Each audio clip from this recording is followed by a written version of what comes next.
The other week I talked about some popular class ideas intrepid players created concepts for. To their credit, their popularity is understandable, and I did not give these ideas the full attention that they deserve. This is mostly because there are so many differences in the details that I couldn't hope to express them all the same way these passionate and talented thinkers could. It's their ideas after all. I can only speak for myself on my own little YouTube soapbox, so now that you're here, I'm gonna throw my name in the hat. Let's design a class. Should be easy, right? Hey, it's Soul, bringing you the word of Warcraft. Today I'm gonna have some fun. I'm gonna mock up a concept of a new WoW class with some ideas for specs, an outline for a backstory, and how to implement this class. Throughout this piece, we'll consider some design challenges Blizzard will face, and by the end, I won't have designed the greatest class ever ready for launch tomorrow. I won't even have a complete idea. There won't be much in the way of details at all because trying to go as far as create abilities and rotations is a waste of time for any one individual, but maybe, just maybe, we'll have a neat idea a designer can run with. Let me repeat myself here, this is just a concept. Design is a group process. And I have zero design experience, but if there's one thing I do know about being a designer, it's that no matter how much passion and thought put in, and you think that your idea is like your own baby, there'll be many times where you've got to let that baby go. And no, I don't mean that literally. In our previous video, I talked about how a new class has historically fit the theme of the expansion it's introduced in. Death Knights for Lich King, Monks for Mist, Demon Hunters for Legion. There's obviously a strong connection between expansion and class. Considering our historical references, 2 expansions after Legion might bring us a new class, and maybe a new race. Let's assume this is true.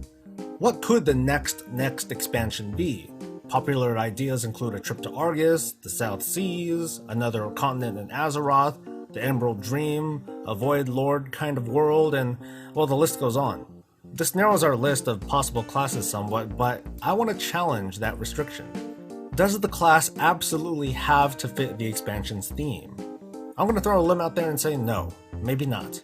I'm going to try an approach of introducing a class that doesn't necessarily have to be part of the expansion it's launched in. Now, this immediately brings up the question, why have the class at all then? An expansion sets the stage for this kind of thing, right? To that, I'd like to tell a short story, because if an expansion isn't going to help frame this new class, we need an effective story to explain how this class came to be.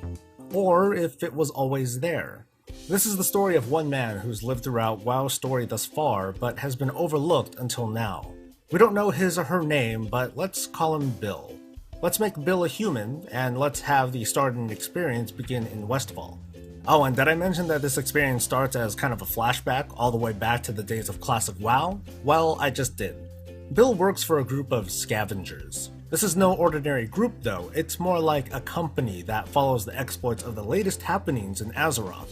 In fact, this company is run by a goblin who employs anyone looking for a buck or gold. It doesn't matter if they're human, orc, forsaken, dwarf, or even a fellow goblin. In Westfall, Bill's company is going through what's left in the Defias family's hidden holding, otherwise known as the Dead Mines. The Defias' entire operation was just recently dismantled by 5 people. With most everyone inside dead or scattered, Bill and his crew of bottom feeders move in to clear the rest of the place out of loot and life. Bill's good with a gun, even though he's never been in a war. Bill's boss likes him enough and has him perform special tasks in the Dead Mines. Disarm this, deactivate that, haul some dangerous cargo, knock a few heads, that sort of thing. The company moves from place to place following wakes of destruction, looking for riches that so-called adventurers and champions leave behind. It's their livelihood. It's their job. Bill's job takes him through the timeline of World of Warcraft in the aftermath of major and minor events, and he has his own adventures. Most notably, during his company's travels, Bill befriends a wandering ogre, lost after his clan was wiped out by adventurers down in Fairless. After a born-again kind of ogre experience, he's named Bob by Bill. At another point, Bill and his new friend and the company find some incredible contraption that, for plot-based reasons, only Bill's ogre friend can operate. This is important later. Bill and Bob have almost whimsical adventures together on the job. They help break ground in Area 52 over in Outland and try to loot the tombs of Oldham. They try to mine a rare form of Serenite right under the new Lich King's nose and get in lots of trouble for drinking on the job while helping the Storm Stouts. Basically, players will jump forward in time as these two undergo one assignment after another until they reach our present, or somewhere close to that. A fateful encounter leaves Bill and Bob, or you and your ogre companion, left to choose between the Horde and the Alliance to further their need to just get by in this crazy world. Bill and Bob make the new class, both of them, together. Obviously I don't have a name of this class, but that's intentional. Bill is just a guy with a job and a gun. Bob is just an ogre with an amazing and dangerous weapon. The name of this class doesn't necessarily have to be based on some iconic theme or ability. Maybe the name is based on them. Maybe they're just buddies. Okay, that's an awful name, let's move on. Bill and Bob's story will let players revisit parts of WoW's iconic adventures from a very different perspective. They'll lean away from the pressures of world-ending threats like Deathwing and the Lich King and see the aftermath of what Azeroth's champions left behind. What happened to the Underhold, that huge labyrinth under Orgrimmar? And did anything significant happen in Azeroth while our champions were in an unshattered Draenor? Introducing the class in this way where it involves elements of WoW that were already experienced by players is bound to result in some retroactive continuity, or retcons. We've seen this as recently as with Demon Hunters, where the details behind Illidan's demise were somewhat altered.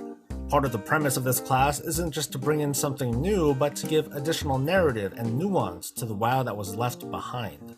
An approach like this is basically immune to the concern that a new class should fit the design of the expansion it's introduced in. In this case, Bill and Bob were always just a step behind or in the background, picking up after the adventurers who laid waste to the enemies of the world. Because of that, they can be introduced at any time.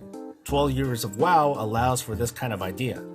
So both Bill and Bob make up this new class. Essentially, it's a race of the player's choosing with an ogre companion. Under the context of the narrative I built, we're restricted to a handful of the races that were available in classic WoW, and goblins. This class will have 3 specs, with obvious differences, but I'm gonna leave the flavor and theme mostly out of it. This class has no name, so we can keep things open. The only hard requirement is that Bill and Bob work together. In terms of gear, Bill will wear male gear. Bob will unfortunately not wear a matching set, but that's what glyphs are for. The first spec is what players will first experience when starting out as this class. Bob uses a ranged weapon, and regardless of the active spec, a ranged weapon will be the only weapon of this class. As players progress through an abridged, almost episodic leveling experience, Bob will join them and almost act like a hunter pet, but not quite. For the most part, Bob, or your ogre, will stand closely at the player's side, and also perform ranged attacks using the special weapon designed for it that was picked up during the introductory experience. As for what that could be, use your imagination. It could be a Titan artifact, some goblin rocket launcher, whatever suits your fantasy. What these weapons and abilities will end up being will define the name of the class, so yeah, a Tinker-like class is possible. To fit the fantasy and illusion of controlling 2 characters, maybe abilities can be split among man and ogre, and each could have their own separate global cooldown. The second spec will be a healer, but I never said that Bill was a very good healer.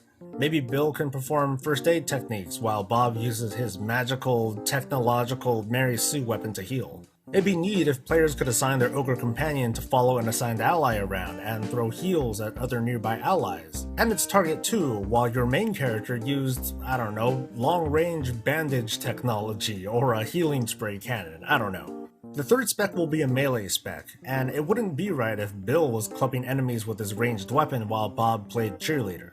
Instead, Bob, that is your ogre, will be the controllable character, and Bill is now sort of a companion that follows him. Bob will inherit the same stats as Bill, even though Bill is wearing all the gear, including whatever weapon he uses, unless an artifact-like weapon system will be used in the future. But imagine finally playing as an ogre in a power suit, or Titan-made pneumatic fists, letting you wail on enemies with phenomenal cosmic power. Meanwhile, Bill supports you with suppression fire to slow enemies, tosses you a bandage, or paints a target for additional damage. Or is a cheerleader. There's a question I still haven't quite answered. Why make a new class anyway? There's some valid arguments to counter the idea, such as the expected bloat when it comes to balancing the additional specs that this class will bring. There's the expected opinion that this or any new class just wouldn't be attractive for a lot of players. But let's assume that Blizzard would be happy with the specs that this class would bring. It behooves them to deal with balance challenges. It's not for fans like you and I to feel sorry for Blizzard and be like, oh, there, it's okay, you don't have to do it if it's too hard. In conversations about class balance, Blizzard has repeatedly reminded us that there are over 30 specs to juggle around. But I don't think that the purpose behind that statement is for us to sympathize with how difficult their work is, but just to have a bit of empathy for the work that they do regardless of the difficulty. If Blizzard wants to give us a new class and it feels right to deliver it, they'll do it with full understanding of their newfound burdens. Anyway, this class will cover a few concerns for players. We'll get the first added range specialization into the game, significant now that Survival Hunters are now a melee spec. We'll get the second healing spec after Mistweaver Monks. Players can play as ogres. A certain desire for a technology-based class can be fulfilled depending on the theme. A new class, as opposed to adding specs to existing classes, allows for wild interpretations of class fantasy, as well as a chance for designers to stretch their imaginations, create new tech, and not feel limited by the already existing classes. The idea of, say, a Shadow Hunter or a Dark Ranger sounds neat as a spec for hunters, rogues, or even demon hunters. But how much of a departure would that spec be from the inner core of the original classes? This is just an example, of course, but my point is that a new class, especially one unencumbered by expansion themes, is a blank slate that designers can use to think up all sorts of crazy ideas. Share your thoughts, and stay breezy.